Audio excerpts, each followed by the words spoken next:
We are champion group. We use a scientific method. Our members are Hamza, Weselina, Malek, Nour. Yummy, cola is tastes so good. Be careful, cola unhealthy for your teeth. Oh no, my teeth. What will happen if I drink cola, water, vinegar or tea? That is a good question. What will happen if we put egg, cola, tea, vinegar and see what it change? In this experiment, we used water, vinegar, cola, tea. I think the egg in water will be the same. I think the egg in cola and tea change brown. I think the egg in vinegar will be the same. After preparing our material, we will put 1 egg in vinegar, 1 egg in cola, 1 egg in tea, and 1 egg in water. We use the same amount of each liquid to make the test fair.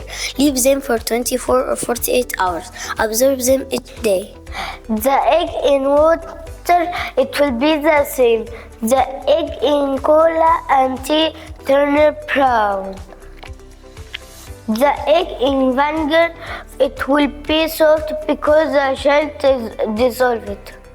The outer shell of the egg stayed the same in water, changed color in tea and cola, became soft in vinegar. Finally, our predictions were correct about tea, cola, and juice, but egg and vinegar changed differently. Vinegar is an acid, and acid reacts the hard shell of the egg and dissolves it. We have to brush our teeth after drinking cola.